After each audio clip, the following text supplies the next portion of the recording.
and posterior interventricular grooves.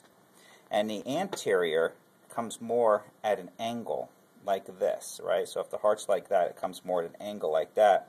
Whereas if I compare it to the posterior interventricular groove goes more vertical, straight up and down.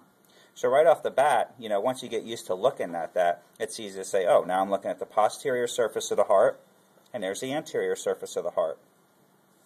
Okay, so now I'm looking at the anterior surface of the heart. Next is the tip of the heart is known as the apex. So this tip would be the apex. And then this broad all the way across is known as the base, which is kind of weird because usually you think of the base as the bottom, right? So that's just the way it is. The base is, think broad, this base broad across the surface, and the apex. Apex does mean point, refer to point. So apex, it makes sense to point, okay? Now the other thing that we can see on the outside here are the auricles. So this one got cut a little bit, but this is an auricle. Auricle literally means ear, and if it wasn't mangled like this, they kind of look like ears. If you look on the, will you take the front of that off and just hold it up? Doesn't it look like Mickey Mouse ears? So these are auricles, okay? Now in these grooves, those are coronary sulci, okay? A sulcus. Look, I'm at a press conference. All these phones, I'm like, good God. A sulcus is just a groove. All right, so this would be the right coronary sulcus, the left coronary sulcus. The reason it's called coronary is because your right and left coronary arteries, which supply your myocardium, run in these grooves. Okay, so auricle. So when you look at the heart here, although it's cut, and on the sheep heart, it's kind of this grayish color, so this would be an auricle.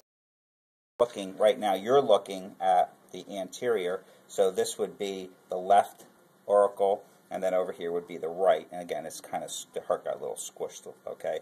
But again, in the groove would be the coronary sulci, or coronary sulcus. By the way, sulcus, US is singular.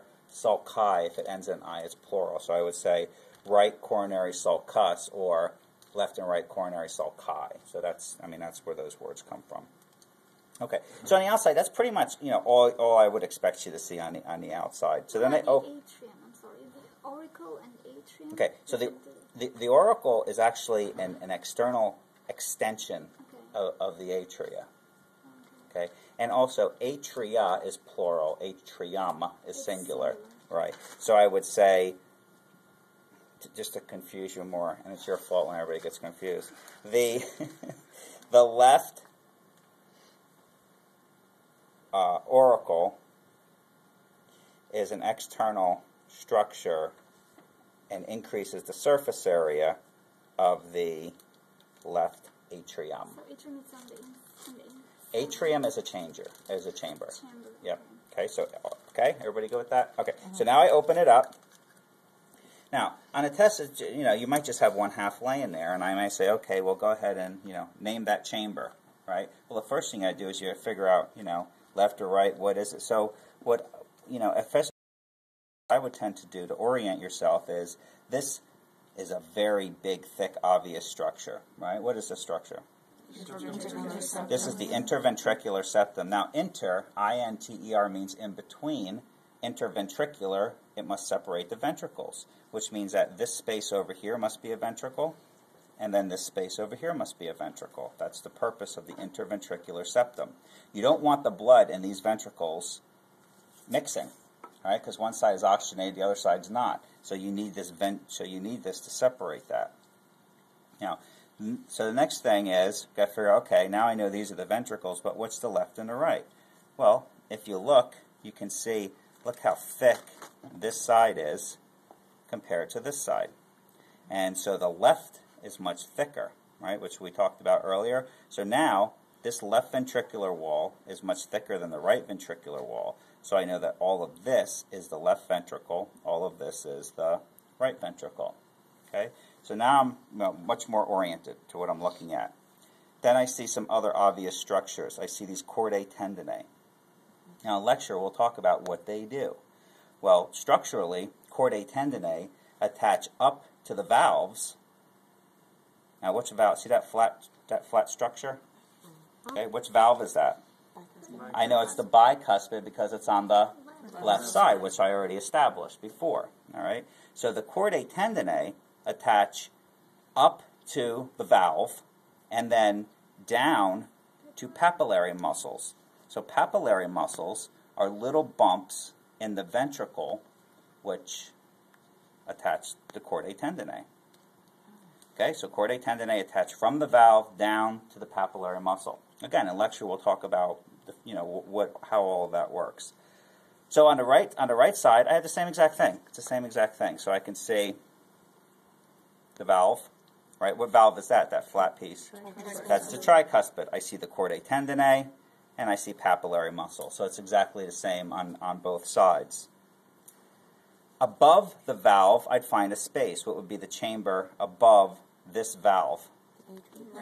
Right atrium. And then above, the space up there would be the left atrium. Let's see, what else? So the next thing would be there's 3 layers. So the outer layer is a very thin layer. It's just a simple squamous epithelium with a little bit of connective tissue. Okay, and it's that layer there, very thin. And that is the epicardium. Okay, EPI, epi means on or, means on or upon. Right, so it's the epicardium. Cardia means heart. So the epicardium literally is the layer on the heart. The myocardium, M-Y-O, myo means muscle. All of this is all myocardium. All the wall, the septum, all of that. That's all myocardium. So you can see the vast majority of the heart is myocardium. Now the endocardium, E-N-D-O, endo means within. The endocardium lines the chambers. And it's shiny, and I can actually go in, just like I did with the epicardium, and I can flick it on somebody. Flick it onto your camera. It'd be like 3D. The endocardium is the same simple squamous epithelium, a little bit of connective tissue, right? And it lines the chambers. Okay, so you have epicardium, myocardium, endocardium. And I think that's all I was on that list. I think so. Right? Okay, so that's what I would, so on a test, for your lab practical, those are the structures on the sheet part that'll have, a pointer and say, name that layer, name that structure, name that chamber, or whatever it might be. Any questions? Can you show me the atria, both sides? Yeah, the best way to do it is you have to kind of open it up. You have to find a valve. Okay. And then once you find the valve, the space above the valve Okay. are the atria, space above, because that's what the valves do. These are called atrioventricular valves. So what do they separate if they're called atrioventricular? Atrium and the ventricles. Now specifically, the right atrioventricular valve is specifically known as the tricuspid valve. The left atrioventricular valve is the bicuspid valve. Okay? Okay. All right.